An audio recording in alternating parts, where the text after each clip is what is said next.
नमस्कार दोस्तों, ocean civil service में आप लोगों का स्वागत है।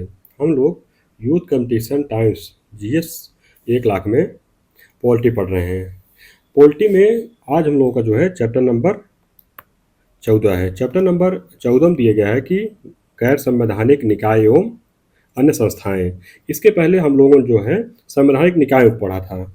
संवैधानिक निकायों के बाद आज हम लोग पढ़ेंगे गैर संवैधानिक निकाय। तो चलिए इसको पढ़ते हैं आगे। इसमें सबसे पहले दिया गया है कि सांविधिक निकाय या गैर संवैधानिक निकाय संसद द्वारा जो है अधिनियम पारित करके बनाए जाते हैं। इन्हें जो है सांविधिक निकाय इसलिए कहा जाता है जो है क्योंकि ये जो है संसद द्वारा विधि बनाकर गठित किए जाते हैं। चूंकि इनका उल्लेख जो है संविधान में नहीं होता, इसलिए इन्हें गैर संवैधानिक निकाय भी कहा जाता है। आगे दिए गए हैं कि प्रमुख गैर संवैधानिक निकाय दिए गए हैं, जैसे राष्ट्रीय मानवाधिकार आयोग एवं राज्य मानवाधिकार आयोग, केंद्रीय सूचना आयोग एवं राज्य सूचना आयोग, केंद्रीय सतर्कता आयोग और राष्ट्रीय महिला आयोग, राष्ट्रीय बाल अधिकार संरक्षण आयोग, राष्ट्रीय अल्पसंख्यक आयोग, राष्ट्रीय हरित अधिकरण, लोकपाल एवं लोकायुक्त, राष्ट्रीय अन्वेषण ब्यूरो, राष्ट्रीय आपदा प्रबंधन प्राधिकरण यानी कि एनडीएमए, नीति आयोग और योजना आयोग, भारत का विधि आयोग। सांविधिक निकाय मतलब ये होता है कि इनका उल्लेख जो है संविधान में नहीं है। इनको जो है संसद में अधिनियम पारित करके अलग से बनाया गया है। अब इसी में आगे दिए गए कि राष्ट्रीय मानवाधिकार आयोग एवं राज्य मानवाधिकार आयोग सबसे पहले दिए गया है। इसको देखते हैं कि राष्ट्रीय मानवाधिकार आयोग जो है किस प्रकार का निकाय है, सांविधिक निकाय है। राष्ट्रीय मानवाधिकार आयोग का गठन जो है किस अधिनियम के तहत किया गया था? मानवाधिकार संरक्षण अधिनियम 1993 के तहत। देश में मानवाधिकारों का प्रहरी किसे कहा जाता है? राष्ट्रीय मानवाधिकार आयोग को। राष्ट्रीय मानवाधिकार आयोग का गठन जो है किस तिथि को किया गया था? 12 अक्टूबर 1993 को। राष्ट्रीय मानवाधिकार आयोग का गठन जो है किन सिद्धांतों के अनुरूप किया गया है? पेरिस सिद्धांतों के अनुरूप। राष्ट्रीय मानवाधिकार आयोग किस प्रकार के मामलों की जांच कर सकता है? तो ऐसे मामले जिन्हें घटित हुए जो है 1 वर्ष से कम समय हुआ हो। प्रतिवर्ष किसी तिथि को जो है राष्ट्रीय मानवाधिकार दिवस बनाया जाता है? 10 दिसंबर को। किस तिथि को जो है संयुक्त राष्ट्र संघ की महासभा द्वारा मानव अधिकारों की घोषणा की गई थी? 10 दिसंबर 1948 को। अब आगे दिए है कि राष्ट्रीय मानवाधिकार आयोग की संरचना दी गई। इसमें है कि राष्ट्रीय मानवाधिकार आयोग जो है एक बहुसदस्यीय संस्था है। आयोग जो है एक अध्यक्ष, 4 पूर्णकालिक सदस्य तथा 7 अन्य पदेन सदस्य होते हैं। आयोग में जो है अध्यक्ष सहित कुल 12 सदस्य होते हैं। आगे की अध्यक्ष वही होगा जो उच्चतम न्यायालय का मुख्य न्यायाधीश या न्यायाधीश है या रहा हो। एक सदस्य जो है सर्वोच्च न्यायालय का कार्यरत या सेवानिवृत्त न्यायाधीश रहा हो। इसके बाद ये गया है कि 7 पदेन सदस्य कौन कौन से होते हैं? तो पहला राष्ट्रीय अल्पसंख्यक आयोग के अध्यक्ष होते हैं, राष्ट्रीय महिला आयोग के अध्यक्ष, राष्ट्रीय अनुसूचित जाति आयोग के अध्यक्ष, राष्ट्रीय अनुसूचित जनजाति आयोग के अध्यक्ष, राष्ट्रीय पिछड़ा वर्ग आयोग के अध्यक्ष, राष्ट्रीय बाल अधिकार संरक्षण आयोग के अध्यक्ष, दिव्यांग जनों संबंधी मुख्य आयुक्त। आगे दिए गए कि राष्ट्रीय मानवाधिकार के अध्यक्ष व सदस्यों की नियुक्ति किसके द्वारा की जाती है? तो राष्ट्रपति द्वारा प्रधानमंत्री के नेतृत्व में गठित 6 सदस्यीय समिति की सिफारिश पर। प्रधानमंत्री द्वारा गठित 6 सदस्यीय चयन समिति में कौन कौन शामिल होते हैं? प्रधानमंत्री, लोकसभा अध्यक्ष, राज्यसभा का उपसभापति तथा जो है दोनों सदनों के में विपक्ष के नेता तथा केंद्रीय गृह मंत्री। वर्तमान में राष्ट्रीय मानवाधिकार आयोग के अध्यक्ष हैं न्यायमूर्ति अरुण कुमार मिश्र हैं। राष्ट्रीय मानवाधिकार आयोग का प्रथम अध्यक्ष किसे नियुक्त किया गया था? न्यायमूर्ति श्री रंगनाथ मिश्र को 12 अक्टूबर 1993 को। आगे की मानवाधिकार आयोग के अध्यक्ष व सदस्य जो है पुनः नियुक्ति के पात्र होंगे या प्रावधान किया गया मानवाधिकार संरक्षण संशोधन अधिनियम 2019 में। आयोग के अध्यक्ष व सदस्यों का कार्यकाल कितने समय का होता है? 3 वर्ष या 70 वर्ष जो पहले हो। पूर्व में यह कार्यकाल जो है 5 वर्ष का था। आयोग के अध्यक्ष व सदस्यों को पद से हटाने की रीत क्या है? तो केवल राष्ट्रपति द्वारा दुराचरण या क्षमता के आधार पर उच्चतम न्यायालय की जांच रिपोर्ट के बाद ही। आयोग के अध्यक्ष व सदस्यों के वेतन, भत्तों व अन्य सेवा शर्तों का निर्धारण किसके द्वारा किया जाता है? केंद्र सरकार के द्वारा। अब आगे दिए गए आयोग के कार्य दिए गए हैं। तो आयोग जो है कौन कौन सा कार्य करता है? तो मानवाधिकार के उल्लंघन से संबंधित मामलों की जांच करना तथा इससे संबंधित शिकायतों की सुनवाई करना। किसी न्यायालय के समक्ष लंबित मामलों को न्यायालय की सहमति से उस मामले का निपटारा करवाना। राज्य सरकार के अधीन किसी जेल या किसी अन्य संस्था का जहां व्यक्ति उपचार, सुधार या संरक्षण के प्रयोजनों के लिए रखा गया है, वहां जाकर स्थिति देखना, वह सुधार हेतु सरकार को सिफारिश करना। मानवाधिकारों से संबंधित संधियों और अन्य अंतर्राष्ट्रीय दस्तावेजों का अध्ययन करना और उनका प्रभावपूर्ण कार्यान्वयन के लिए ये सिफारिश करना। मानव अधिकारों के क्षेत्र में अनुसंधान करना और उसका संवर्धन करना। मानव अधिकारों के क्षेत्र में कार्यरत गैर सरकारी संगठनों और संस्थाओं के प्रयासों को उत्साहित करना। इसके बाद है समाज के विभिन्न वर्गों के बीच मानव अधिकारों संबंधित जानकारी का प्रसार करना। ऐसी बातें जिनके अंतर्गत आतंकवाद के कार्य हैं और जो मानव अधिकारों के उपभोग में बाधा डालती है, पुनर्विलोकन करना और समुचित उपायों की सिफारिश करना। राष्ट्रीय मानवाधिकार आयोग को किस न्यायालय के समान जो है सभी अधिकार व शक्तियां प्राप्त हैं, सिविल न्यायालय के समान। मानवाधिकार आयोग की अपनी वार्षिक या विशेष रिपोर्ट किसके पास भेजता है, तो केंद्र सरकार था राज्य सरकार के पास। आगे के राष्ट्रीय मानवाधिकार आयोग के अध्यक्ष व सदस्यों को जो है किन परिस्थितियों में अपने पद से मुक्त कर सकता है, यदि वे दिवालिया हो जाए, कार्यकाल के दौरान अपने कार्यक्षेत्र से बाहर किसी प्रदत्त रोजगार में संलिप्त होना, मानसिक व शारीरिक कारणों से कार्य करने में असमर्थ हो, न्यायालय द्वारा दोषी सिद्ध होने पर। अब आगे दिए कि राष्ट्रीय मानवाधिकार आयोग के अध्यक्ष दिए गए हैं, उनका कार्यकाल दिए गए। जैसे पहले अध्यक्ष थे न्यायमूर्ति रंगनाथ मिश्रा, इनका कार्यकाल 1993 से लेकर 96 तक था। न्यायमूर्ति यमयन वेंकटचलैया, इनका कार्यकाल जो है 96 से लेकर 99 तक था। न्यायमूर्ति JS वर्मा, इनका कार्यकाल 1999 से 2003 तक था। चौथे थे AS आनंद, इनका कार्यकाल 2003 से 2006 तक। पांचवें शिवराज पाटिल कार्यवाहक थे, इनका कार्यकाल 2006 से लेकर 7 तक था। छठवें थे S राजेंद्र बाबू, 2007 से 2009 तक। सातवें GP माथुर, 2009 से लेकर 2010 तक। आठवें थे केजरीवाल किशन, 2010 से लेकर 2015 तक। नौवें थे सिरियक जोसेफ, कार्यवाहक थे 2015 से 16 तक। इसके बाद HL दत्तू, 2016 से 21 तक। उसके बाद 11वें थे प्रफुल्ल चंद्र दत्त, कार्यवाहक थे 2021 से लेकर 2021 तक ही थे उसी के बीच में। 12वें अध्यक्ष थे अरुण कुमार मिश्रा जी हैं, 2 जून 2021 से अब तक है। इसके बाद है कि राष्ट्रीय मानवाधिकार आयोग का कार्य किस प्रकार का होता है, सिफारिश या सलाहकार का। इसके बाद दी कि राष्ट्रीय मानवाधिकार आयोग की शक्तियां दी, कौन कौन सी। साक्षियों को समन करना और हाजिर करना तथा शपथ पर उनकी परीक्षा करना, किसी दस्तावेज को प्रकट और पेश करने की अपेक्षा करना, शपथ पत्रों पर साक्ष्य ग्रहण करना, किसी न्यायालय या कार्यालय से कोई लोक अभिलेख या उसकी प्रतिलिप अपेक्षित करना, साक्ष्यों या दस्तावेजों की परीक्षा के लिए कमीशन निकालना, कोई अन्य विषय जो विहित किए जाए। इसके बाद है कि मानवाधिकारों की सार्वभौम घोषणा 1948 दी गई है। तो भारत के संविधान का कौन सा भाग मानव अधिकारों की सार्वभौम घोषणा 1948 के सिद्धांत एवं प्रावधानों को प्रतिबिंबित करता है। उद्देश्य क्या करता है, मूल अधिकार करता है, राज्य के निर्देशक तत्व करता है और मूल कर्तव्य। इसके बाद है कि मानव अधिकारों की सार्वभौम घोषणा 1948 में कुल कितने अनुच्छेदों का वर्णन है, 30 अनुच्छेदों का। मानव अधिकारों की सार्वभौम घोषणा 1948 का अनुच्छेद 29 भारतीय संविधान के किस भाग को प्रतिबिंबित करता है, मौलिक कर्तव्य को। मानव अधिकारों की सार्वभौम घोषणा का प्रमुख बल जो है किस पर है, मानव होने की वजह से मानव गरिमा पर। Universal declaration of human rights में कौन से अनुच्छेद जो है प्रथम पीढ़ी के माने जाते हैं, अनुच्छेद 1 से लेकर 21 तक के अधिकार। द्वितीय पीढ़ी के मानव अधिकार आते हैं अनुच्छेद 22 से लेकर 27 तक। मानव अधिकार की पहली पीढ़ी में किन अधिकारों को शामिल किया गया, तो नागरिक व राजनीतिक स्वतंत्रता के अधिकारों को। दूसरी पीढ़ी में शामिल मानव अधिकार हैं तो सभी प्रकार के सामाजिक विभेद का उन्मूलन। इसके बाद है एकजुटता तथा समूह में शामिल होने का अधिकार। मानव अधिकार की किस पीढ़ी के अंतर्गत आता है, तीसरी पीढ़ी के अंतर्गत। सभी प्रकार के सामाजिक भेद का उन्मूलन मानवाधिकार की किस पीढ़ी के अंतर्गत आता है, चौथी पीढ़ी के अंतर्गत। आगे दिए कि मानवाधिकार संबंधी सार्वभौमिक घोषणा से संबंधित अनुच्छेद दिए गए हैं, जैसे अनुच्छेद 1 एवं 2, तो सभी मनुष्यों को जो है जन्म से विवेक और बुद्धि के अनुसार जीने एवं बिना जाति, रंग, लिंग, भाषा और धर्म के भेदभाव से जीवन यापन करने का अधिकार है। अनुच्छेद 3 में प्राण एवं दैहिक स्वतंत्रता।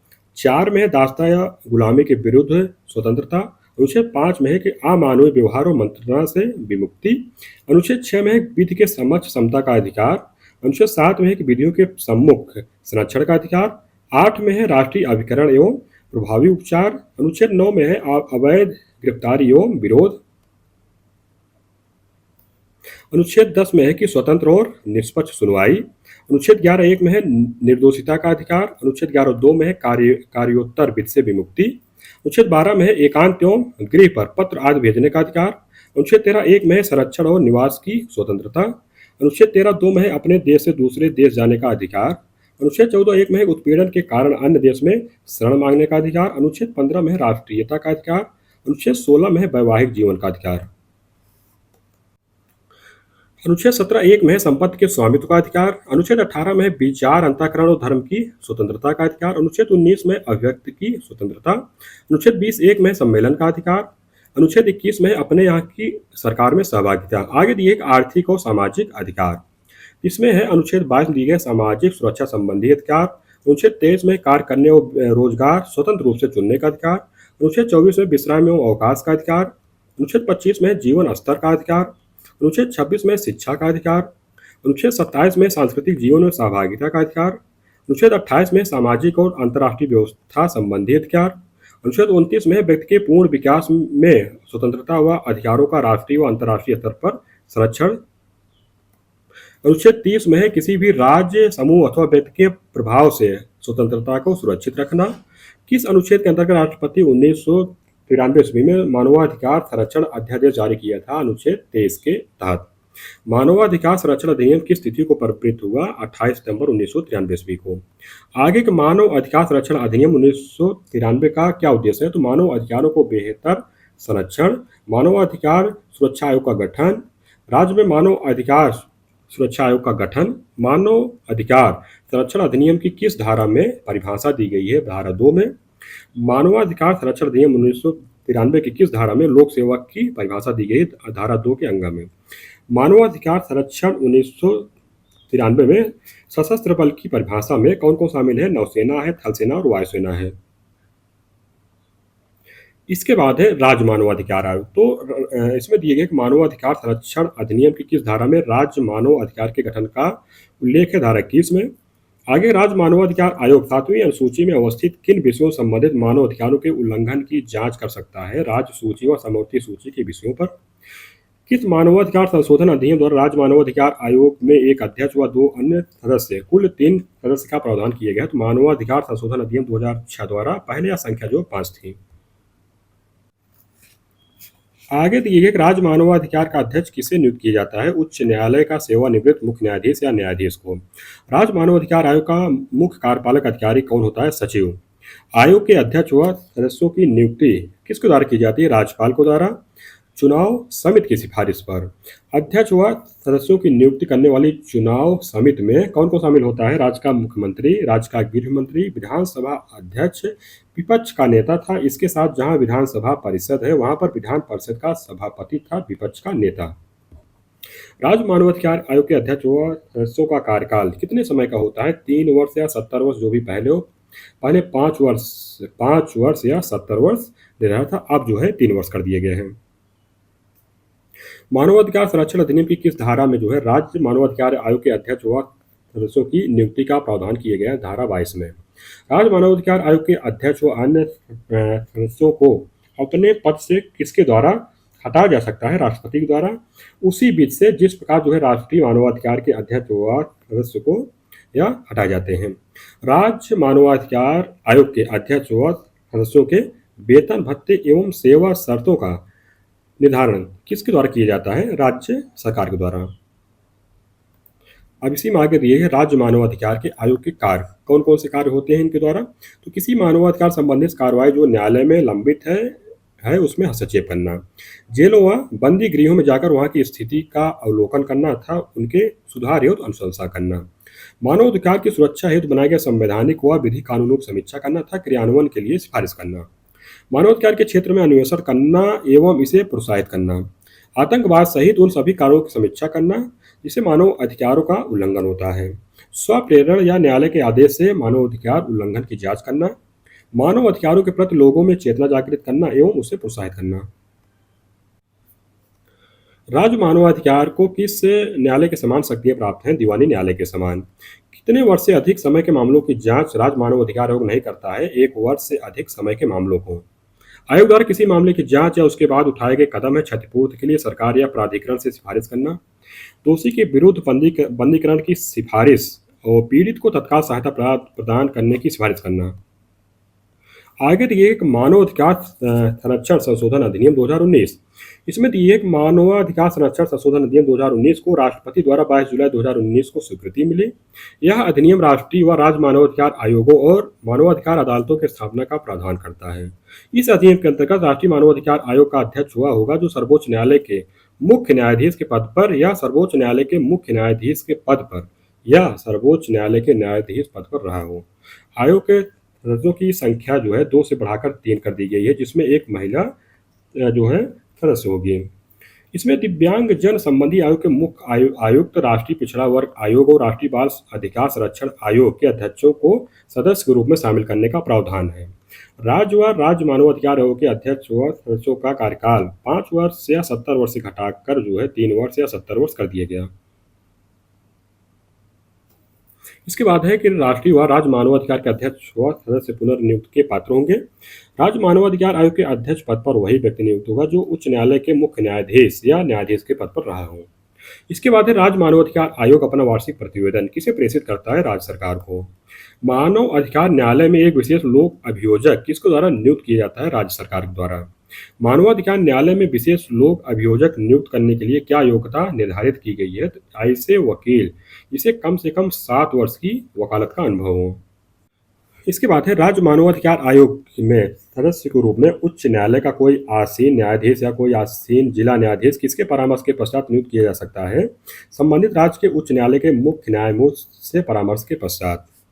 राज्य मानवाधिकार आयोग के अध्यक्ष के पद पर हुई रिक्ति की दशा में किसी एक सदस्य को अध्यक्ष के रूप में कार्य करने के लिए प्राधिकृत करने की शक्ति किसे प्राप्त है? राज्यपाल को। धारा 25 के अनुसार राष्ट्रीय व राज्य मानवाधिकार आयोग का प्रत्येक सदस्य एवं मानव अधिकार संरक्षण अधिनियम के अधीन कृत्यों का प्रयोग करने के लिए नियुक्त प्रत्येक अधिकारी को क्या समझा जाता है? लोक सेवक। उत्तर प्रदेश राज्य मानवाधिकार आयोग का गठन किस वर्ष हुआ था? 2002 में। वर्तमान में उत्तर प्रदेश राज्य मानवाधिकार आयोग का अध्यक्ष किसे नियुक्त किया गया है? जस्टिस BK नारायण को। आगे दिए गए राष्ट्रीय व राज्य मानवाधिकार आयोग से संबंधित धाराएं दी गई हैं। तो धारा 1 में दिए गए संक्षिप्त नाम, विस्तार और प्रारंभ दिया गया है। 2 में परिभाषा, 3 में राष्ट्रीय मानवाधिकार आयोग का गठन, 4 में दिए गए अध्यक्ष व अन्य सदस्यों की नियुक्ति दी गई है। धारा 5 दिए गए अध्यक्ष व सदस्यों का त्यागपत्र और हटाया जाना। धारा 6 में दिया गया है कि अध्यक्ष व सदस्यों की पदावधि दी गई है। धारा 7 में दिया गया है कि कतिपय परिस्थितियों में सदस्य का अध्यक्ष के रूप में कार्य करना। धारा 8 में दिए गए अध्यक्ष व सदस्यों की सेवा के निबंधन और शर्तें दी गई हैं। धारा 11 में दिए गए हैं आयोग के कर्मचारी व अन्य कर्मचारी वृंद। धारा 12 में आयोग के कार्य दिए गए हैं। धारा 13 में दिए गए हैं जांच से संबंधित शक्तियां। 14 में अन्वेषण दिया गया है। 17 में दिए गए हैं शिकायतों की जांच। धारा 19 में है कि सशस्त्र बलों से संबंधित प्रक्रिया। धारा 20 में एक आयोग की वार्षिक व विशेष रिपोर्ट। धारा 21 में राज्य मानवाधिकार आयोग का गठन। धारा 22 में एक राज्य आयोग की अध्यक्ष व सदस्यों की नियुक्ति। धारा 23 में है राज्य आयोग के अध्यक्ष या किसी सदस्य का त्यागपत्र हटाया जाना। धारा 26 में राज्य आयोग के अध्यक्ष व सदस्यों की निबंधन और शर्तें। धारा 28 में है कि राज्य आयोग की वार्षिक और विशेष रिपोर्ट। धारा 30 में है कि मानव अधिकार न्यायालय। धारा 37 में विशेष अन्वेषण दलों का गठन। इसके बाद है कि आयोग द्वारा कुछ कार्यों को पूरा किया जाना, जैसे भोजन के अधिकार से संबंधित मुद्दे, बाल विवाह निषेध अधिनियम 1929 की समीक्षा, बाल श्रम की समाप्ति, मातृत्व, रक्ताल्पता तथा मानवाधिकार, कार्यस्थल पर महिला यौन उत्पीड़न को रोकना, हाथ से मैला साफ करने की प्रथा का अंत, विकलांग व्यक्तियों के अधिकार, विद्रोह एवं आतंकवाद प्रभावित क्षेत्रों में मानवाधिकार संरक्षण, बच्चों के खिलाफ यौन हिंसा पर मीडिया के लिए मार्गदर्शक का कार्य करना, महिलाएं एवं बच्चों का अवैध व्यापार, दलितों संबंधित मामले, दुर्व्यापार पर क्रियात्मक अनुसंधान, देश के लिए शरणार्थी कानून को अपनाने पर चर्चा। आगे दिए केंद्रीय सूचना आयोग एवं राज्य सूचना आयोग। केंद्रीय सूचना आयोग की स्थापना किस वर्ष हुई थी? 2005 में। केंद्रीय सूचना आयोग के गठन का प्रावधान किस अधिनियम के तहत किया गया है? सूचना का अधिकार अधिनियम 2005 के अध्याय 3 की धारा 12 के तहत। केंद्रीय सूचना आयोग के गठन के समय कुल आयुक्तों की संख्या कितनी थी? 5 थी। इसमें जो है एक मुख्य सूचना आयुक्त सहित। वर्तमान में आयोग के आयुक्तों की संख्या बढ़ाकर कितनी कर दी गई है? 10। मुख्य सूचना आयुक्त व अन्य आयुक्तों की नियुक्ति किसके द्वारा की जाती है? राष्ट्रपति द्वारा एक समिति की सिफारिश पर। केंद्रीय सूचना आयुक्तों की नियुक्ति के लिए गठित समिति में कौन कौन शामिल होता है? प्रधानमंत्री, लोकसभा में विपक्ष का नेता एवं प्रधानमंत्री द्वारा मनोनीत एक कैबिनेट मंत्री। वर्तमान में मुख्य सूचना आयुक्त व अन्य आयुक्तों का कार्यकाल कितने वर्ष निर्धारित किया गया है? केंद्र सरकार द्वारा निर्धारित कार्यकाल या 65 वर्ष की आयु जो भी पहले हो। राष्ट्रपति द्वारा जो है मुख्य सूचना आयुक्त व अन्य सूचना आयुक्तों को पद से हटाने की विधि दी गई है। तो दिवालिया होने पर, वे अपने कार्यकाल के दौरान किसी अन्य लाभ के पद पर कार्यरत हो, यदि उन्हें नैतिक चरित्रहीन के संबंध में दोषी करार दिया गया हो, शारीरिक या मानसिक रूप से अपने दायित्वों का निर्वहन करने में अक्षम हो, यदि वे किसी ऐसे लाभ को प्राप्त करते हुए पाए जाते हैं जिससे उसका कार्य या निष्पक्षता प्रभावित होती है। आयोग के अध्यक्ष व अन्य सदस्यों को सिद्ध कदाचार या अक्षमता के आधार पर किसके द्वारा उनके पद से हटाया जा सकता है? राष्ट्रपति द्वारा। केंद्रीय सूचना आयोग के अध्यक्ष एवं अन्य सदस्यों को पद से हटाने के लिए राष्ट्रपति किससे सलाह लेता है? उच्चतम न्यायालय से। मुख्य सूचना आयोग के वेतन एवं भत्ते एवं अन्य सेवा शर्तों का निर्धारण किसके द्वारा किया जाता है? केंद्र सरकार के द्वारा। वर्ष 2005 में प्रथम केंद्रीय सूचना आयुक्त किसे नियुक्त किया गया था? वजाहत हबीबुल्ला को। भारत की पहली मुख्य सूचना आयुक्त किसे नियुक्त किया गया था? श्रीमती दीपक संधू को 2013 के द्वारा। वर्तमान में मुख्य सूचना आयुक्त किसे नियुक्त किया गया है? श्री वाई के सिन्हा को। वर्तमान में केंद्रीय सूचना आयोग में कुल कितने सदस्य हैं? तो इसमें जो है 7 हैं। केंद्रीय सूचना आयोग में सदस्यों की अधिकतम स्वीकृति जो है संख्या कितनी निर्धारित है? 10। इसके बाद दिए गए हैं भारत के मुख्य सूचना आयुक्त। एक तरफ अध्यक्ष दिए गए, एक तरफ उनका कार्यकाल दिए गए। जैसे वजाहत हबीबुल्ला जो है 2005 से लेकर 2010 तक थे। श्री AN तिवारी 2010 से लेकर 2010 तक ही, यानी कि 9वें महीने से लेकर 12वें महीने तक। सितंबर से लेकर इनका जो कार्यकाल था दिसंबर तक था। इसके बाद है तीसरे अध्यक्ष श्री सत्यानंद मिश्र थे, 2010 से लेकर 2013 तक। दीपक संधू 2013 से लेकर 2013 तक ही थे। इनका भी कार्यकाल जो है सितंबर से लेकर दिसंबर तक ही था। पांचवें अध्यक्ष श्रीमती सुषमा सिंह 2013 से 14 तक। राजीव माथुर 14 से लेकर मई 2014 से लेकर इनका था कार्यकाल जो है अगस्त 2014 तक। सातवें अध्यक्ष विजय शर्मा जून 2015 से लेकर दिसंबर 2015 तक थे। राधाकृष्ण माथुर जो है 2016 से 18 तक। सुधीर भार्गव 2019 से 20 तक। बिमल जुल्का ये मार्च 2020 से लेकर जो है अगस्त 2020 तक थे। 11वें अध्यक्ष वाई के सिन्हा जो है 7/11/2020 से लेकर अब तक है। अब इसके बाद दिए गए सूचना का अधिकार। तो सूचना का अधिकार अधिनियम 2005 के किस अनुच्छेद में सूचना के अधिकार का अर्थ बताया गया है? अनुच्छेद 2J में। सूचना के अधिकार की मांग सर्वप्रथम किस राज्य में की गई थी? राजस्थान में। सूचना के अधिकार के लिए जन आंदोलन की शुरुआत किस संगठन द्वारा की गई थी? मजदूर किसान शक्ति संगठन यानी कि MKSS द्वारा। मजदूर किसान शक्ति संगठन की अगुवाई किसके द्वारा की गई थी? अरुणा राय के द्वारा। भारतीय संसद द्वारा सूचना की स्वतंत्रता अधिनियम किस वर्ष पारित किया गया था? 2002 में। सूचना का अधिकार अधिनियम को राष्ट्रपति की स्वीकृति कब मिली थी? 15 जून 2005 को। सूचना का अधिकार अधिनियम जो है किस तिथि को लागू हुआ था? 12 अक्टूबर 2005 को। सूचना का अधिकार अधिनियम 2005 के लागू होते ही कौन कौन सा अधिनियम निरस्त हो गया था? सूचना की स्वतंत्रता अधिनियम 2002। 2005 में सूचना के अधिकार को केंद्रीय कानून बनने से पूर्व देश के कितने राज्यों में यह अधिकार लोगों को मिल चुका था? 9 राज्यों में।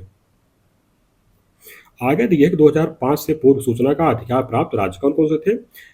तमिलनाडु 1997 में, गोवा 1997 में ही, मतलब यहाँ भी इसका अधिकार मिल गया था। राजस्थान में जो है 2000 में, कर्नाटक में भी 2000 में, दिल्ली में 2001 में, महाराष्ट्र में 2002 में, असम में 2002 में, मध्य प्रदेश में 2003 में, जम्मू कश्मीर 2004 में।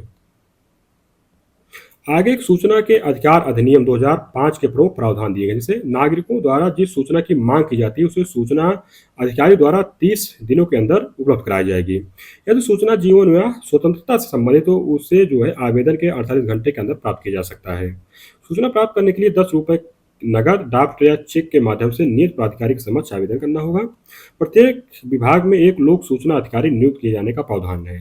बिना कारण विलंब से सूचना देने वाले अधिकारी पर 250 रुपये प्रतिदिन, अधिकतम 25,000 रुपये तक के जुर्माने का प्रावधान किया गया है। इस अधिनियम में जो एक केंद्रीय सूचना आयोग था, राज्यों में राज्य सूचना आयोग के गठन का प्रावधान किया गया है।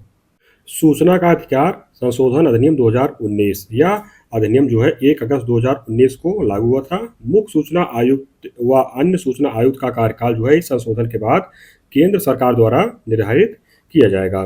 केंद्र व राज्य स्तरीय मुख्य सूचना आयुक्त और अन्य सूचना आयुक्त के वेतन भत्ते एवं अन्य सुविधाएं जो है केंद्र सरकार द्वारा निर्धारित की जाएगी। संशोधन द्वारा उन प्रावधानों को निरस्त कर दिया गया जिसमें मुख्य सूचना आयुक्त तथा सूचना आयुक्त, राज्य मुख्य सूचना आयुक्त तथा सूचना आयुक्त की पूर्व की सरकारी सेवाओं के बदले से में प्राप्त जो है सेवानिवृत्त लाभ, पेंशन आदि के खिलाफ जो इसके वेतन में कटौती की जाती है, यानी कि इसको हटा दिया जाएगा।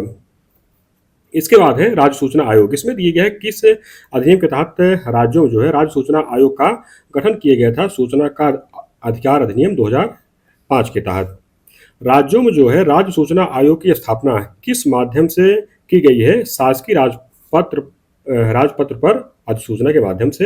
राज्य सूचना आयोग जो है किस प्रकार का निकाय है? तो उच्च प्राधिकार युक्त स्वतंत्र निकाय है। राज्य सूचना आयोग में मुख्य सूचना आयुक्त सहित सदस्यों की कुल संख्या कितनी होती है? 11। राज्यों में जो है सूचना आयुक्तों की संख्या अधिकतम हो सकती है 10। राज्य मुख्य सूचना आयुक्त व अन्य सूचना आयुक्तों की नियुक्ति किसके द्वारा की जाती है? राज्यपाल द्वारा जो है एक समिति की सिफारिश पर। राज्य मुख्य सूचना आयुक्त तथा अन्य आयुक्तों की नियुक्ति के लिए जिस समिति का गठन किया जाता है उसमें कौन कौन शामिल होता है? मुख्यमंत्री, विधानसभा में विपक्ष के नेता एवं मुख्यमंत्री द्वारा मनोनीत एक कैबिनेट मंत्री। राज्य मुख्य सूचना आयुक्त एवं अन्य सूचना आयुक्त का कार्यकाल कितने वर्ष का होता है? तो केंद्र सरकार द्वारा निर्धारित अवधि या 65 वर्ष की, दोनों में से जो पहले हो। राज्यपाल आयोग के अध्यक्ष एवं अन्य सदस्यों को किस आधार पर हटा सकते थे? सिद्ध कदाचार या अक्षमता के आधार पर।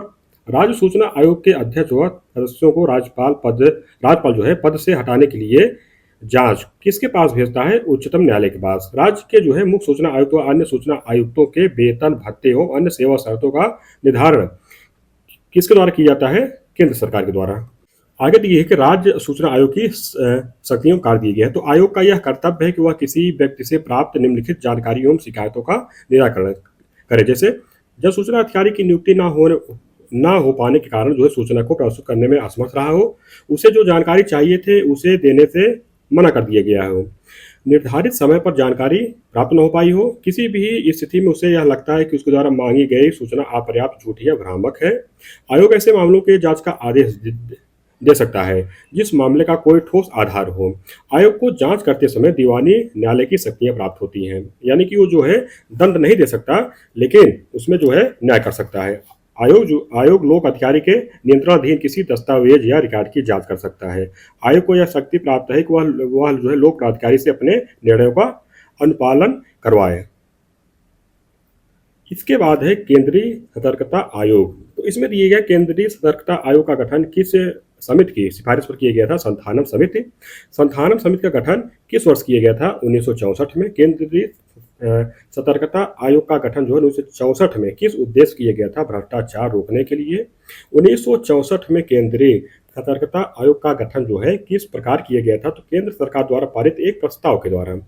उच्चतम न्यायालय के निर्णयानुसार किस अध्यादेश के तहत जो है केंद्रीय सतर्कता आयोग को सांविधिक दर्जा प्रदान किया गया है? केंद्रीय सतर्कता आयोग अध्यादेश 1998 के तहत। भारत सरकार द्वारा केंद्रीय सतर्कता आयोग को वर्ष 2004 में किस प्रकार की एजेंसी के रूप में अधिकृत किया गया था? नामित एजेंसी के रूप में। इसके बाद है कि केंद्रीय सतर्कता आयोग को किस वर्ष जो है संसद द्वारा सांविधिक निकाय का दर्जा दिया गया था? वर्ष 2003 में। इसके बाद है कि केंद्रीय सतर्कता आयोग की संरचना किस प्रकार की है? बहु सदस्यीय है। इसके बाद दी गई केंद्रीय सतर्कता आयोग की संरचना में कौन कौन शामिल होते हैं? तो एक केंद्रीय सतर्कता आयुक्त होता है और वही जो है अध्यक्ष भी होता है। वह 2 से अधिक सतर्कता आयुक्त होते हैं। इसके बाद है केंद्रीय सतर्कता आयुक्त व अन्य सतर्कता आयुक्त की नियुक्ति किसके द्वारा की जाती है? तो राष्ट्रपति द्वारा एक 3 सदस्यीय समिति की सिफारिश पर। सीबीसी के अध्यक्ष व सदस्यों की नियुक्ति के लिए जिस समिति का गठन किया जाता है उनमें कौन कौन शामिल होता है? प्रधानमंत्री होते हैं, केंद्रीय गृह मंत्री तथा लोकसभा में विपक्ष का नेता। मुख्य सतर्कता आयुक्त व अन्य आयुक्तों का कार्यकाल जो है कितने वर्ष का होता है? 4 वर्ष या 65 वर्ष, जो भी पहले हो।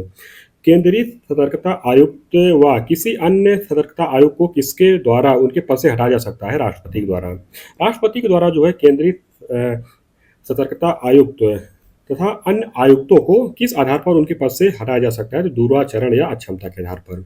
दूराचरण व अक्षमता संबंधी जांच जो राष्ट्रपति किसके पास भेजता है? उच्चतम न्यायालय के पास। केंद्रीय सतर्कता आयुक्त के वेतन, भत्ते व अन्य सेवा शर्तें जो है किसके समान होता है? तो संघ लोक सेवा आयोग के अध्यक्ष के समान होता है। इसके बाद दिए गए केंद्रीय सतर्कता आयोग के कार्य दिए गए हैं। तो भ्रष्टाचार निवारण अधिनियम 1988 के तहत अपराधों की जांच से संबंधित दिल्ली विशेष पुलिस स्थापना के कार्यों की देखरेख करना। केंद्र सरकार या इसके प्राधिकरण के किसी कर्मचारी द्वारा भ्रष्टाचार निवारण अधिनियम 1988 के तहत कोई अपराध किया गया हो। मनी लॉन्ड्रिंग प्रिवेंशन अधिनियम 2002 के तहत जो है केंद्रीय सतर्कता आयोग को जिस कार्य में संदेह हो उस कार्य की सूचना प्राप्त करने का विशेषाधिकार है। केंद्र सरकार के मंत्रालयों और प्राधिकरणों के सतर्कता प्रशासन पर नजर रखना। भ्रष्टाचार निवारण अधिनियम 1988 के अंतर्गत अपराधों के जांच से संबंधित मामलों की सीबीआई को निर्देश देना। इसके बाद है केंद्रीय सतर्कता आयोग का मुख्यालय कहाँ स्थित है? नई दिल्ली में। केंद्रीय सतर्कता आयोग के पास जो है किस न्यायालय के समान शक्ति प्राप्त है? दीवानी न्यायालय के समान प्राप्त है। तो केंद्रीय सतर्कता आयोग का चरित्र किस प्रकार का है? न्यायिक है। केंद्रीय सतर्कता आयोग अपनी वार्षिक रिपोर्ट जो है किसे सौंपता है? राष्ट्रपति को। केंद्रीय सतर्कता आयोग की वार्षिक रिपोर्ट जो है किसके समक्ष प्रस्तुत किया जाता है? तो संसद के प्रत्येक सदन के समक्ष। इसके बाद है व्हिसल ब्लोअर। व्हिसल ब्लोअर जो है किसे कहा जाता है? जो भ्रष्टाचार को उजागर करता है। वर्तमान में केंद्रीय सतर्कता आयुक्त किसे नियुक्त किया गया है? सुरेश एन पटेल को। इसके बाद है केंद्रीय सतर्कता आयोग द्वारा जो है सतर्कता जागरूकता सप्ताह जो है कब से कब तक मनाया जाता है? 26 अक्टूबर से लेकर 1 नवंबर तक। सतर्कता जागरूकता सप्ताह 2021 का विषय क्या है? तो स्वतंत्र भारत 75 अखंडता के साथ आत्मनिर्भरता। व्हिसल ब्लोअर प्रस्ताव से क्या तात्पर्य है? तो सार्वजनिक हित खुलासे एवं सूचना देने वाले का सुरक्षा प्रस्ताव। व्हिसल ब्लोअर किस वर्ष प्रभाव में आया था? 2004 में। इसके बाद है राष्ट्रीय महिला आयोग। इसमें दिए कि राष्ट्रीय महिला आयोग जो है किस प्रकार का निकाय? सांविधिक निकाय है। राष्ट्रीय महिला आयोग अधिनियम 1990 के तहत राष्ट्रीय महिला आयोग का गठन किस वर्ष किया गया था? 1992 में। राष्ट्रीय महिला आयोग की प्रथम अध्यक्ष थी श्रीमती जयंती पटनायक। भारत सरकार का कौन सा मंत्रालय इस आयोग का नोडल मंत्रालय? महिला एवं बाल विकास मंत्रालय। राष्ट्रीय महिला आयोग का मुख्य उद्देश्य क्या है? तो महिलाओं के लिए संवैधानिक और कानूनी सुरक्षा उपायों की समीक्षा करना। राष्ट्रीय महिला आयोग में कुल कितने सदस्य होते हैं? तो इसमें जो है 6 सदस्य होते हैं।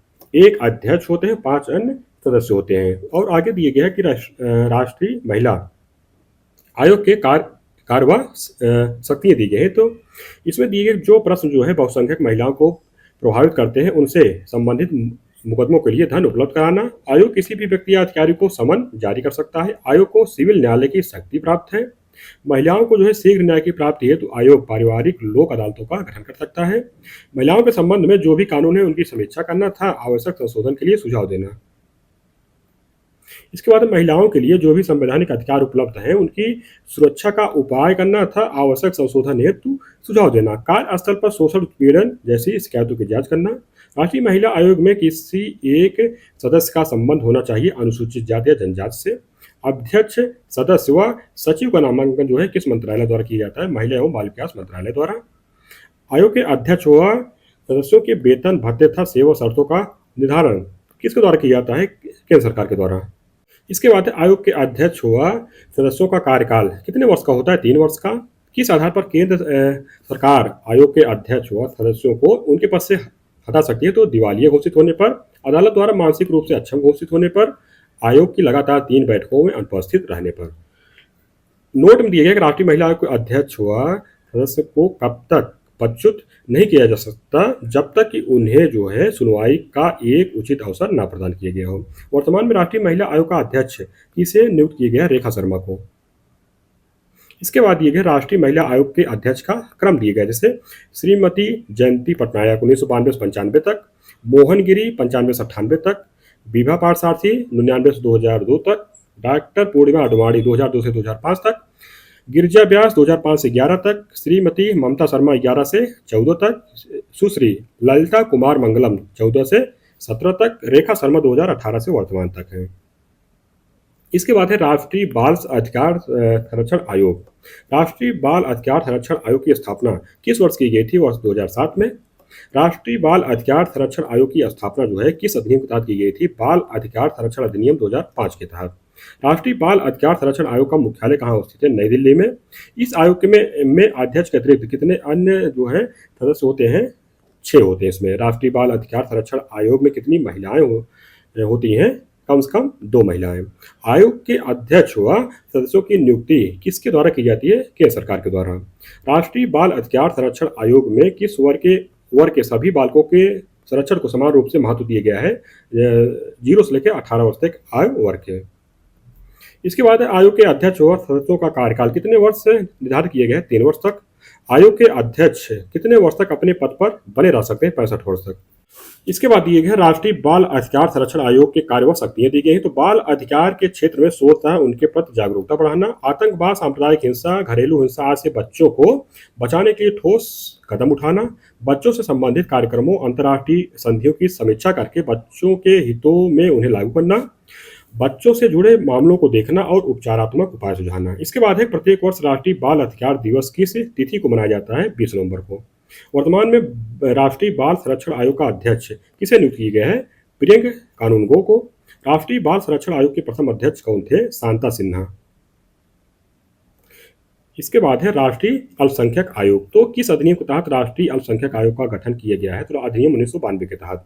राष्ट्रीय अल्पसंख्यक आयोग जो है किस प्रकार का निकाय है? सांविधिक निकाय है। राष्ट्रीय अल्पसंख्यक आयोग का गठन किस वर्ष किया गया था? वर्ष 1993 में। आयोग की संरचना में कौन कौन शामिल होता है? एक अध्यक्ष, एक उपाध्यक्ष तथा 5 अन्य सदस्य होते हैं। वर्ष 1993 में कितने धार्मिक समुदाय को अल्पसंख्यक का दर्जा प्रदान किया गया था? 5, जैसे मुस्लिम, सिख, ईसाई, बौद्ध तथा पारसी को। वर्तमान में अल्पसंख्यक का दर्जा प्राप्त धार्मिक समुदाय की संख्या कितनी हो चुकी है? 6 हो चुकी है।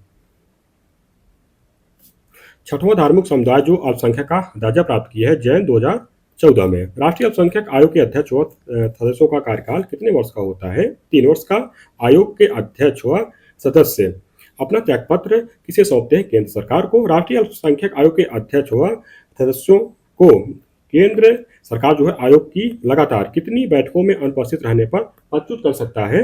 लगातार 3 बैठकों में।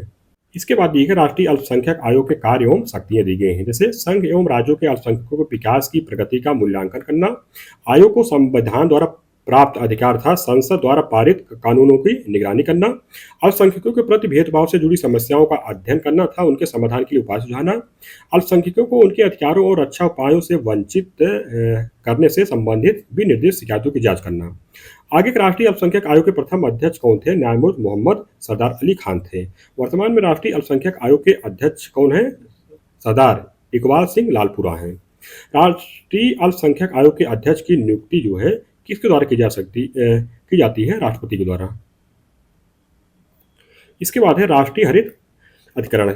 इसमें है कि राष्ट्रीय हरित अधिकरण का गठन कब किया गया था? 18 अक्टूबर 2010 को। राष्ट्रीय हरित अधिकरण का गठन किस अधिनियम के तहत किया गया था? अधिनियम 2010 के तहत। राष्ट्रीय हरित अधिकरण किस प्रकार का निकाय है? सांविधिक और अर्धन्यायिक निकाय है। राष्ट्रीय हरित अधिकरण का मुख्यालय कहाँ स्थित है? नई दिल्ली में। राष्ट्रीय हरित अधिकरण की जो है 4 सहयोगात्मक पीठें कहाँ स्थित है? पुणे, कोलकाता, चेन्नई और भोपाल में। राष्ट्रीय हरित अधिकरण में कितने पूर्णकालिक सदस्यों की नियुक्ति केंद्र सरकार द्वारा की जाती है? कम से कम 10 और अधिकतम 20 सदस्य जो न्यायिक क्षेत्र एवं पर्यावरण क्षेत्र के विशेषज्ञ होते हैं। इसके बाद है एनजीटी के अध्यक्ष, न्यायिक सदस्य तथा विशेषज्ञ सदस्यों का कार्यकाल कितने वर्ष का होता है? 5 वर्ष का। एनजीटी के अध्यक्ष की नियुक्ति केंद्र सरकार द्वारा किसके परामर्श की जाती है? तो भारत के मुख्य न्यायाधीश के परामर्श से। इसके बाद है कि राष्ट्रीय हरित अधिकरण की शक्ति व अधिकार क्षेत्र दिए गए हैं। तो अधिकरण यानी कि एनजीटी ऐसे मामलों की सुनवाई करता है जो प्रत्यक्ष या अप्रत्यक्ष रूप से पर्यावरण संबंधित है। एनजीटी के पास अपीली क्षेत्र अधिकार है जिसके अंतर्गत वह सुनवाई कर सकता है। न्यायिक प्रक्रिया संहिता 1908 के अंतर्गत एनजीटी न्यायिक प्रक्रिया का पालन करने के लिए बाध्य नहीं है। एनजीटी द्वारा निर्देशित आदेश, निर्णय, अधिनिर्णय के विरुद्ध जो है 90 दिनों के भीतर उच्चतम न्यायालय में अपील की जा सकती है। इसके बाद है एनजीटी का प्रमुख उद्देश्य क्या है, तो पर्यावरण संरक्षण व प्राकृतिक संसाधनों से जुड़े मामलों का प्रभावी व तीव्र निस्तारण। किन दो महत्वपूर्ण अधिनियमों को एनजीटी के अधिकार क्षेत्र से बाहर रखा गया है, तो वन्य जीव संरक्षण अधिनियम 1972 को, अनुसूचित जनजाति व अन्य पारंपरिक वन निवासी अधिनियम 2006 को। एनजीटी के अधीन प्राप्त मुकदमों का निपटारा कितने समय के अंदर करना अनिवार्य होता है, 6 महीने के अंदर। वर्तमान में एनजीटी का अध्यक्ष किसे नियुक्त किया गया है, जस्टिस आदर्श कुमार गोयल को। राष्ट्रीय हरित अधिकरण के प्रथम अध्यक्ष कौन थे, लोकेश्वर सिंह पंटा। राष्ट्रीय हरित अधिकरण का पूर्व रूप क्या था, ग्रीन बेंच। ग्रीन बेंच क्या है, तो ग्रीन बेंच एक न्यायिक बेंच है जिसके अंतर्गत पर्यावरण व वन संरक्षण से संबंधित विवादों की सुनवाई होती है। एनजीटी पर्यावरण से संबंधित कानूनों के तहत जो है नागरिक मामलों की सुनवाई कर सकता है, जैसे जल प्रदूषण निवारण नियंत्रण अधिनियम 1974 की, जल प्रदूषण निवारण और नियंत्रण उपर अधिनियम 1977 की, वन संरक्षण अधिनियम 1980 की, वायु प्रदूषण निवारण और नियंत्रण अधिनियम 1981, पर्यावरण संरक्षण अधिनियम 1986 की, जैव विविधता अधिनियम 2002 की। इसके बाद है लोकपाल एवं लोकायुक्त। इसमें दिए गए नागरिक शिकायतों के निवारण के लिए ओम्बुड्समैन संस्था पहली बार कब गठित की गई थी, 1809 को स्वीडन में। इसके बाद है ओम्बुड्समैन संस्था की स्थापना कहाँ होती है और कब होती है, तो फिनलैंड में 1919 में, डेनमार्क में 1955 में, नॉर्वे में 1962 में। विश्व का पहला राष्ट्रकुल देश जहां ओम्बुड्समैन प्रणाली को पार्लियामेंट्री कमिश्नर फॉर इन्वेस्टिगेशन के रूप में अपनाया गया था, न्यूजीलैंड 1962 में। भारत में ओम्बुड्समैन को केंद्र तथा राज्य स्तर पर किस नाम से जाना जाता है, लोकपाल व लोकायुक्त के नाम से। भारत में लोकपाल व लोकायुक्त नाम किसके द्वारा दिए गए हैं, डॉक्टर लक्ष्मीमल सिंह द्वारा। किसकी सिफारिश के आधार पर पहली बार जो है लोकपाल विधेयक 1968 बनाया गया था, प्रथम प्रशासनिक सुधार आयोग की सिफारिश 1966 के आधार पर। लोकपाल के गठन का उद्देश्य क्या है, तो भ्रष्टाचार की शिकायतों को सुनना था, उस पर कार्रवाई करना। इसके द्वारा सर्वप्रथम लोकपाल संबंधी मामले को संसद में उठाया गया, के.एम. मुंशी 1960 के द्वारा। सर्वप्रथम किस राज्य में जो है लोकायुक्त अधिनियम 1970 पारित हुआ था, उड़ीसा में। किस राज्य में सर्वप्रथम लोकायुक्त की नियुक्ति की गई थी, महाराष्ट्र में 1971 में। प्रथम प्रशासनिक सुधार आयोग के अध्यक्ष कौन थे, मोरारजी देसाई 1966 में। के हनुमंतैया को किस वर्ष प्रथम प्रशासनिक सुधार आयोग का अध्यक्ष नियुक्त किया गया था, 1967 ईस्वी में। लोकपाल अध्यक्ष व सदस्यों का कार्यकाल कितने वर्ष का होता है, 5 वर्ष या 70 वर्ष, जो भी पहले हो। आगे देखिए किस तिथि को लोकपाल तथा लोकायुक्त विधेयक 2013 कानून के रूप में प्रवर्तित हो गया, 1 जनवरी 2014 को। लोकपाल तथा लोकायुक्त एक्ट 2013 के मुख्य बिंदु दिए हैं, तो इसमें लोकपाल जो है एक अध्यक्ष एवं अधिकतम 8 सदस्य, जिसमें 50% न्यायिक पृष्ठभूमि वाले और 50% सदस्यों में जो है अनुसूचित जाति जनजाति तथा अन्य पिछड़े वर्ग और अल्पसंख्यक वर्गों संबंध व्यक्ति व महिलाएं होंगे। राष्ट्रपति अध्यक्ष या सदस्य की पदावधि की समाप्ति के कम से कम 3 माह पूर्व एक नए अध्यक्ष और सदस्यों की नियुक्ति के लिए आवश्यक उपाय करेगा। भ्रष्टाचार में संलिप्त व 45 वर्ष से कम आयु के व्यक्तियों को इस संस्था में नहीं रखा जाएगा। कार्यकाल की समाप्ति के पश्चात अध्यक्ष व सदस्य की पुनर्नियुक्ति नहीं हो सकती, न ही उन्हें कोई राजनीतिक पद दिया जाएगा। साथ ही पद छोड़ने के 5 वर्ष बाद तक वे चुनाव नहीं लड़ सकते हैं। इसके बाद एक लोकपाल के अध्यक्ष व सदस्यों के चयन के लिए गठित चयन समिति में कौन कौन शामिल होता है, प्रधानमंत्री, लोकसभा अध्यक्ष, लोकसभा के विपक्ष का नेता, भारत के मुख्य न्यायाधीश या मुख्य न्यायाधीश द्वारा नामांकित सर्वोच्च न्यायालय का कोई अन्य न्यायाधीश। 19 मार्च 2019 को प्रधानमंत्री की अध्यक्षता में गठित चयन समिति से किसे भारत का प्रथम लोकपाल नामित किया गया था, पिनाकी चंद्र घोष को। लोकपाल के 8 सदस्य किस पृष्ठभूमि से होते हैं, 4 न्यायिक था, 4 गैर न्यायिक। कितने वर्ष से कम आयु के व्यक्ति को लोकपाल संस्था में नियुक्त नहीं किया जाता है, 45 वर्ष से कम आयु के व्यक्ति को। किस अधिनियम के अधीन लोक सेवकों द्वारा किए गए अपराधों की जांच के लिए समिति के गठन का प्रावधान किया गया है, लोकपाल भ्रष्टाचार निवारण अधिनियम 1988 के अधीन। आगे दिए गए राज्यों में लोकायुक्तों की स्थापना दी गई, एक तरफ राज्य का नाम दिया गया, दूसरी तरफ स्थापना वर्ष है। महाराष्ट्र में 1971 में, राजस्थान में 1973 में, बिहार में 1974 में, उत्तर प्रदेश में 1975 में, मध्य प्रदेश में 1981 में, आंध्र प्रदेश में 1983 में, हिमाचल प्रदेश में 1983 में, उड़ीसा में 1983 में ही, दिल्ली में 1995 में, केरल में 1999 में, पश्चिम बंगाल में 2003 में, त्रिपुरा में 2008 में, गोवा में 2011 में। आपको एक चीज़ इसमें ध्यान देना है कि उत्तर प्रदेश में कब हुआ था, उत्तर प्रदेश में इसकी स्थापना होती है 1975 में। आगे की किसी राज्य का लोकायुक्त किसे नियुक्त किया जाता है? उच्च न्यायालय का मुख्य न्यायाधीश या उच्च न्यायालय का सेवानिवृत्त न्यायाधीश। लोकायुक्त के चयन के लिए गठित चयन समिति में कौन कौन शामिल होता है? मुख्यमंत्री, विधानसभा अध्यक्ष, विपक्ष के नेता, उच्च न्यायालय के मुख्य न्यायाधीश और राज्यपाल की ओर से नामित कोई विशेष व्यक्ति। उड़ीसा में लोकपाल अधिनियम 1970 में पारित हुआ, लेकिन यह लागू किस वर्ष हुआ? 1983 में। इसके बाद दिए गया है लोकपाल एवं लोकायुक्त संशोधन अधिनियम 2016। इस संशोधन दौरान लोकपाल एवं लोकायुक्त अधिनियम 2013 की धारा 44 में संशोधन किया गया है। धारा 44 में संशोधन के तहत प्रत्येक लोक सेवक को पदभार ग्रहण करने के 30 दिनों के भीतर अपनी संपत्तियों का विवरण घोषित करना होगा। इसके अंतर्गत लोक सेवक की पति पत्नी तथा आश्रित बच्चों की संपत्तियां, देनदारियां व लेनदारियां शामिल हैं। 2011 में लोकायुक्त विधेयक पारित करने वाला प्रथम भारतीय राज्य कौन था? उत्तराखंड। लोकपाल विधेयक 2011 किस तिथि को लोकसभा में पूरा स्थापित किया गया था? 4 अगस्त 2011 को लोकसभा में लोकपाल विधेयक किसके द्वारा प्रस्तुत किया गया था? बी नारायण स्वामी द्वारा। राज्य का लोकायुक्त अपना प्रतिवेदन किसे प्रस्तुत करता है? राज्य के राज्यपाल को। उत्तर प्रदेश से लोकायुक्त का कार्यकाल वर्तमान में कितने वर्ष से निर्धारित किया गया है? 8 वर्ष। किस अधिनियम द्वारा उत्तर प्रदेश लोकायुक्त का कार्यकाल 6 वर्ष से बढ़ाकर 8 वर्ष कर दिया गया है? उत्तर प्रदेश लोकायुक्त और उप लोकायुक्त संशोधन अधिनियम 2012। इसके बाद दिया गया है केंद्रीय अन्वेषण ब्यूरो। तो सीबीआई की स्थापना जो है किस वर्ष की गई थी? 1963 में। सीबीआई की स्थापना जो है किस प्रकार की गई है? तो गृह मंत्रालय के संकल्प के द्वारा। वर्तमान में सीबीआई को किस मंत्रालय के अधीन कर दिया गया है? कार्मिक मंत्रालय के अधीन। किस आयोग की अनुशंसा पर सीबीआई की स्थापना की गई थी? संथानम आयोग 1962 से 64 की अनुशंसा पर। सीबीआई को शक्ति प्राप्त होती है दिल्ली विशेष पुलिस अधिष्ठान अधिनियम 1946 से। सीबीआई का आदर्श वाक्य क्या है? उद्यम, निष्पक्षता, ईमानदारी। केंद्रीय अन्वेषण ब्यूरो का उद्देश्य क्या है? तो संविधान था देश के कानून की रक्षा करना। आगे की वर्तमान में सीबीआई के कितनी शाखाएं हैं? 7 हैं। जैसे भ्रष्टाचार निरोधक शाखा, विशेष अपराध शाखा, आर्थिक अपराध शाखा, नीतिगत एवं समन्वय शाखा, प्रशासनिक शाखा, अभियोग निदेशालय, केंद्रीय फॉरेंसिक विज्ञान प्रयोगशाला। इसके बाद है 1963 में सीबीआई की स्थापना 6 संभागों को मिलाकर की गई थी। कौन कौन से? तकनीकी संभाग, अपराध अभिलेख एवं सांख्यिकी संभाग, अनुसंधान एवं भ्रष्टाचार निरोधक संभाग, शोध संभाग, कानूनी एवं सामान्य संभाग, प्रशासनिक संभाग। आगे देखिए सीबीआई का प्रमुख कौन होता है? निदेशक। सीबीआई निदेशक की नियुक्ति किसके द्वारा की जाती है? केंद्र सरकार के द्वारा। केंद्रीय अन्वेषण ब्यूरो के निदेशक की नियुक्ति की अनुशंसा कौन करता है? तो प्रधानमंत्री की अध्यक्षता में 3 सदस्यीय समिति करती है, जिसमें लोकसभा में विपक्ष का नेता था भारत के मुख्य न्यायाधीश या उनके द्वारा नामित सर्वोच्च न्यायालय का कोई न्यायाधीश होता है। ये आगे है कि सीबीआई के अंतर्गत कितनी डिवीजन काम करती है? 3 डिवीजन से। Anti corruption division, economic crime division और स्पेशल क्राइम डिवीजन। आगे एक सीबीआई के कार्य दिए गए हैं। तो भ्रष्टाचार निरोधक एजेंसियों तथा विभिन्न राज्य पुलिस बलों के बीच समन्वय स्थापित करना, केंद्र सरकार के कर्मचारियों के भ्रष्टाचार, रिश्वत और दुर्व्यवहार के मामलों की जांच करना, आर्थिक और वित्तीय कानूनों के उल्लंघन से संबंधित मामलों की जांच करना, पेशेवर अपराधियों के संगठित गिरोह द्वारा किए गए गंभीर अपराधों की जांच करना। आगे सीबीआई अकादमी कहाँ स्थित है? गाजियाबाद, उत्तर प्रदेश में।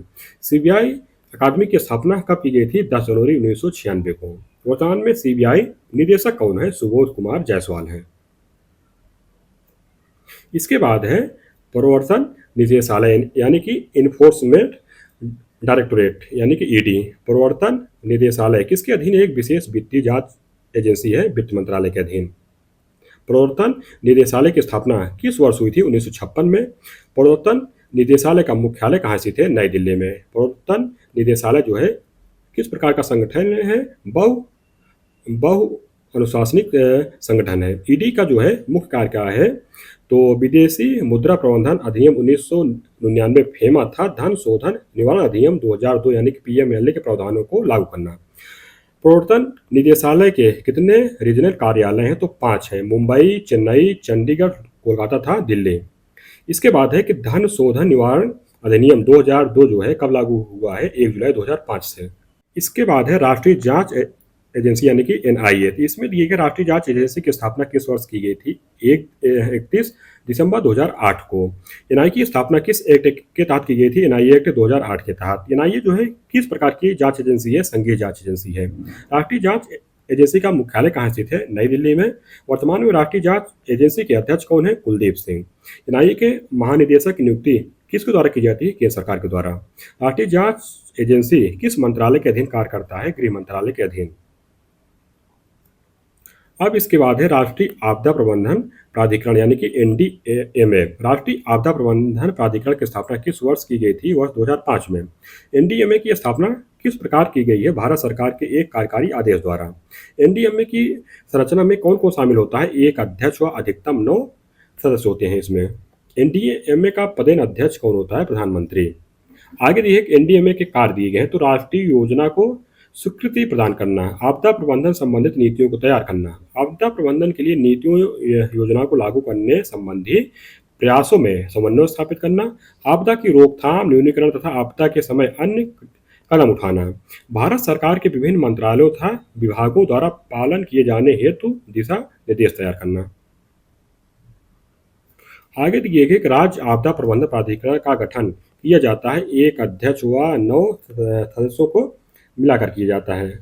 राज्य आपदा प्रबंधन प्राधिकरण का पदेन अध्यक्ष कौन होता है? मुख्यमंत्री होता है। जिला आपदा प्रबंधन प्राधिकरण में अधिकतम कितने सदस्य होते हैं? इसमें जो है 7 सदस्य होते हैं। इसके बाद दिए गया है कि जिला आपदा प्रबंधन प्राधिकरण का पदेन अध्यक्ष कौन होता है? जिलाधिकारी होता है। जनजातीय क्षेत्रों में जो है डीडीएमए का पदेन सह अध्यक्ष कौन होता है? तो जिला परिषद का मुख्य कार्यकारी सदस्य होता है। जिला आपदा प्रबंधन प्राधिकरण यानी कि डीडीएमए के मुख्य कार्यपालक अधिकारी की नियुक्ति किसके द्वारा की जाती है? राज्य सरकार के द्वारा। अब इसके बाद है केंद्रीय प्रस्ताव द्वारा स्थापित संस्थाएं। सबसे पहले नीति आयोग है। तो नीति आयोग का फुल फॉर्म होता है national institute for transforming India. तो नीति आयोग का गठन कब किया गया था? 1 जनवरी 2015 को। नीति आयोग का गठन जो है किस आयोग के स्थान पर किया गया है? योजना आयोग के स्थान पर। नीति आयोग जो है किस प्रकार का निकाय है? संविधानेतर निकाय है। नीति आयोग की स्थापना किस प्रकार से की गई है? भारत सरकार के कार्यकारी प्रस्ताव के द्वारा। भारत सरकार की नीति निर्माण का शीर्ष थिंक टैंक है नीति आयोग। नीति आयोग का पदेन अध्यक्ष कौन होता है? भारत का प्रधानमंत्री। नीति आयोग जो है किस सिद्धांत पर आधारित है? सहकारी संघवाद के सिद्धांत पर। नीति आयोग के गठन के समय भारत के प्रधानमंत्री कौन थे? नरेंद्र दामोदर दास मोदी। आगे दिए कि नीति आयोग की संरचना दी गई। इसमें अध्यक्ष जो होते हैं भारत के प्रधानमंत्री, शासकीय परिषद में जो होते हैं सभी राज्यों के मुख्यमंत्री, केंद्र शासित प्रदेशों के मुख्यमंत्री जहां जहां विधानसभा है, और संघ राज्य क्षेत्रों के उपराज्यपाल होते हैं। इसमें जो है क्षेत्रीय परिषदें होती है। इन परिषदों का गठन एक से अधिक राज्यों था या क्षेत्रों संबंधित विशिष्ट मुद्दों के समाधान के लिए किया जाता है। इसका संयोजन प्रधानमंत्री द्वारा किया जाता है तथा राज्यों के मुख्यमंत्रियों के साथ प्रदेशों के उपराज्यपाल इसमें शामिल होते हैं। विशेष आमंत्रित सदस्य कौन कौन होते हैं? प्रधानमंत्री द्वारा नामित होते हैं। उपाध्यक्ष इसमें कौन होते हैं? विशेष आमंत्रित सदस्य में प्रधानमंत्री द्वारा नियुक्त होते हैं। सदस्य पूर्णकालिक होते हैं इसमें। जो अंशकालिक सदस्य होते हैं इसमें जो है अधिकतम 2 पदेन सदस्य होते हैं जो प्रमुख विश्वविद्यालय शोध संस्थानों तथा अन्य सुसंघ संस्थाओं से आते हैं और पदेन सदस्य के रूप में कार्य करते हैं। इसके बाद पदेन सदस्य दिए गए हैं। तो अधिकतम 4 सदस्य जो है केंद्रीय मंत्रिपरिषद से जो प्रधानमंत्री द्वारा नामित होंगे। मुख्य कार्यकारी अधिकारी कौन होंगे? प्रधानमंत्री द्वारा नियुक्त भारत सरकार के सचिव पद के समकक्ष। नीति आयोग के प्रथम अध्यक्ष कौन थे? नरेंद्र मोदी। नीति आयोग का प्रथम उपाध्यक्ष किसे नियुक्त किया गया था? प्रोफेसर अरविंद पनगड़िया को, जो कि अब जो है उसके वित्त आयोग के अध्यक्ष हैं। नीति आयोग की प्रथम सीईओ किसे नियुक्त किया गया था? सिंधुश्री खुल्लर को। 6 जून 2019 को नीति आयोग का पुनर्गठन करके पदेन सदस्यों की संख्या कितनी कर दी गई? 4 हो गई है। नीति आयोग में योजना जो है राज्य मंत्री को किस रूप में शामिल किया गया है? पदेन सदस्य के रूप में। नीति आयोग में पूर्णकालिक सदस्यों की संख्या वर्तमान में कितनी कर दी गई है? 3। वर्तमान में नीति आयोग का उपाध्यक्ष किसे नियुक्त किया गया है? सुमन केवेरी। वर्तमान में नीति आयोग के मुख्य कार्यकारी अधिकारी कौन? श्री अमिताभ कांत है।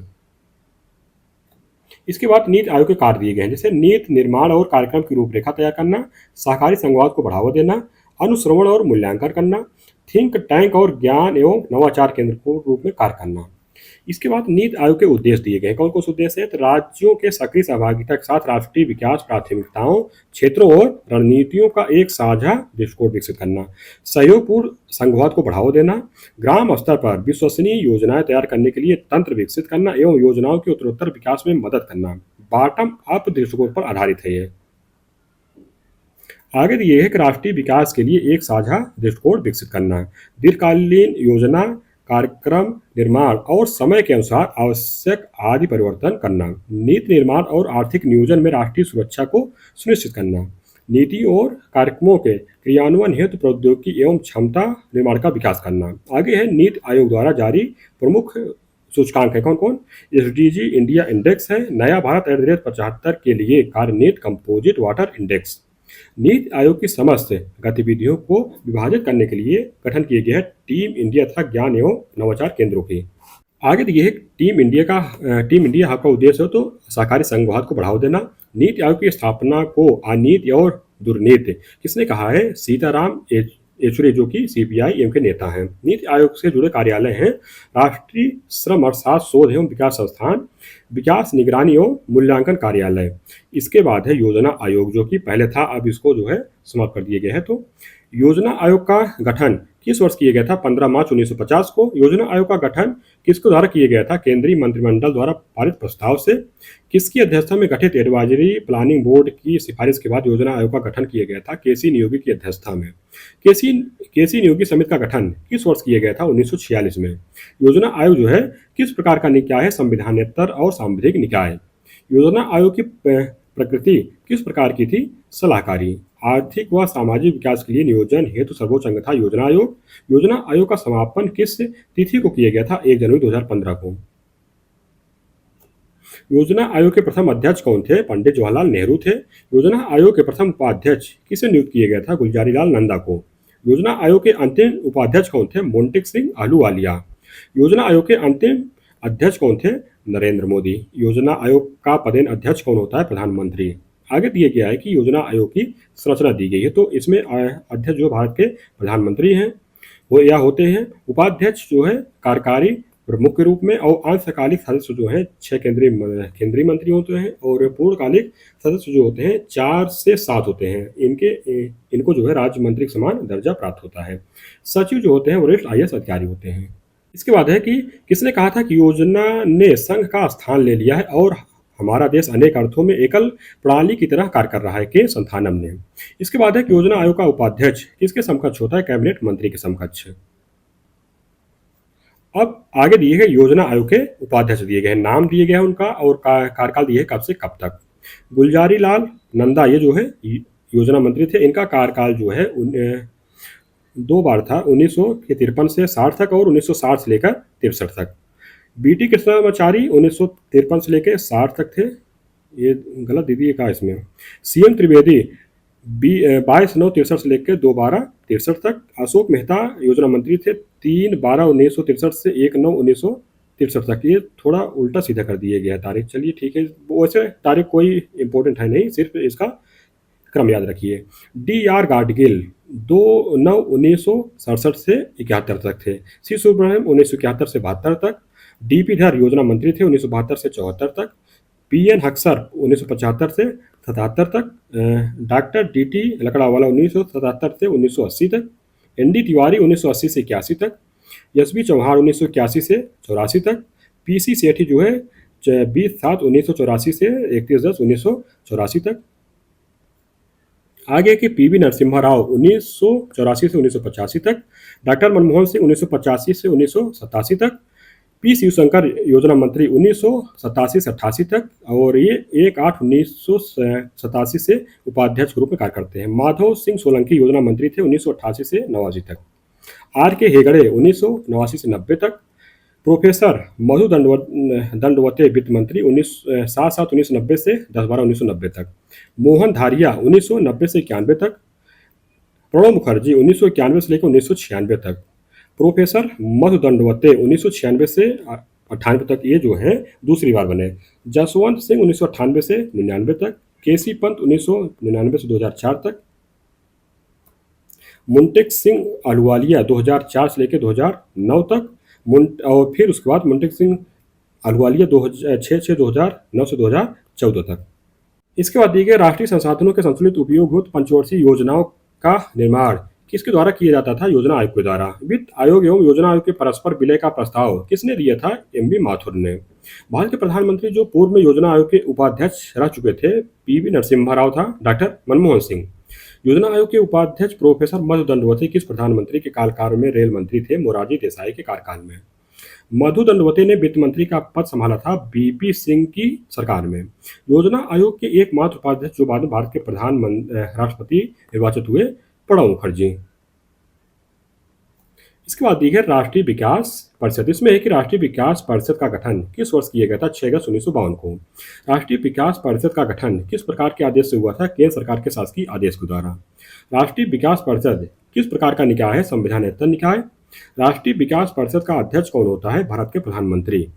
किस आयोग का सचिव राष्ट्रीय विकास परिषद के सचिव के रूप में कार्य करता है? नीति आयोग का सचिव।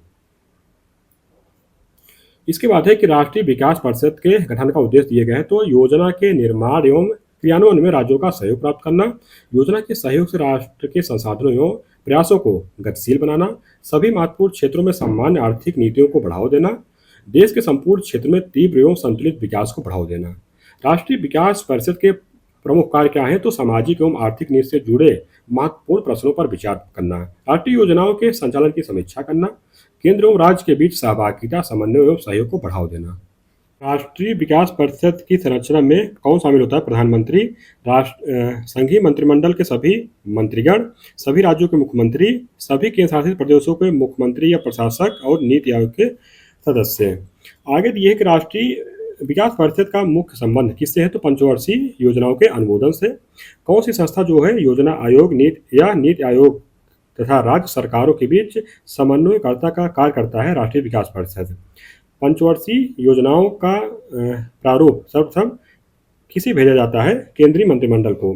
पंचवर्षीय योजनाओं का केंद्रीय मंत्रिमंडल द्वारा स्वीकृति के पश्चात किसके समक्ष प्रस्तुत किया जाता है? राष्ट्रीय विकास परिषद के समक्ष। पंचवर्षीय योजना जो है किसकी स्वीकृति के पश्चात जो है आधिकारिक योजना मान लिया जाता है? संसद की स्वीकृति के पश्चात। कौन सा आयोग जो है नियोजन के क्षेत्र में केंद्र सरकार, राज्य सरकार एवं नीति आयोग के बीच सेतु का कार्य करता है? राष्ट्रीय विकास परिषद।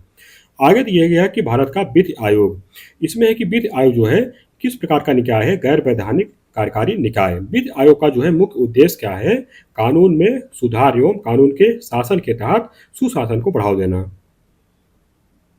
इसके बाद एक आज़ादी से पूर्व प्रथम वित्त आयोग का गठन किस वर्ष किया गया था? 1834 में। प्रथम वित्त आयोग यानी कि आज़ादी से पूर्व का अध्यक्ष किसे नियुक्त किया गया था? लॉर्ड मैकाले को। अब आगे ये है कि स्वतंत्रता से पूर्व वित्त आयोग, प्रथम वित्त आयोग का गठन होता है 1834 में, द्वितीय वित्त आयोग का गठन 1853 में, तृतीय वित्त आयोग 1861 में और चतुर्थ वित्त आयोग 1879 ईस्वी में। आगे की स्वतंत्र भारत के प्रथम वित्त आयोग की स्थापना किस वर्ष की गई थी? 1955 ईस्वी में। भारत के प्रथम वित्त आयोग का अध्यक्ष किसे नियुक्त किया गया था? एमसी सीतलवाड़ को। वर्तमान में कितने वित्त आयोग का गठन किया जा चुका है? 22। 21वें वित्त आयोग का गठन जो है किस वर्ष किया गया है? 1 सितंबर 2015 को। 21वें वित्त आयोग का अध्यक्ष किसे नियुक्त किया गया है? बलबीर सिंह चौहान को। किस तिथि को 22वें वित्त आयोग के गठन की मंजूरी केंद्रीय मंत्रिमंडल द्वारा दी गई है? 19 फरवरी 2020 को। अब आगे दिए गए वित्त आयोग की संरचना, तो इसमें पूर्णकालिक अध्यक्ष होते हैं और 4 पूर्णकालिक सदस्य होते हैं, 1 सचिव सहित होते हैं और 4 पदेन सदस्य होते हैं और 3 अंशकालिक सदस्य होते हैं।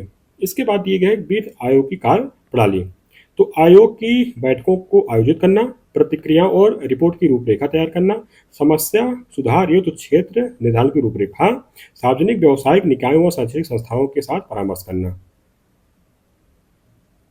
इसके बाद है कि भारत के प्रोफेसर बिमल पटेल को 5 वर्ष की अवधि के लिए चुना गया अंतर्राष्ट्रीय वित्त आयोग में। प्रोफेसर बिमल पटेल का कार्यकाल शुरू होगा 1 जनवरी 2023 से, यानी कि शुरू हो चुका है। अंतर्राष्ट्रीय वित्त आयोग की स्थापना की गई थी 1947 में। अंतर्राष्ट्रीय वित्त आयोग का मुख्यालय अवस्थित है जिनेवा, स्विट्जरलैंड में।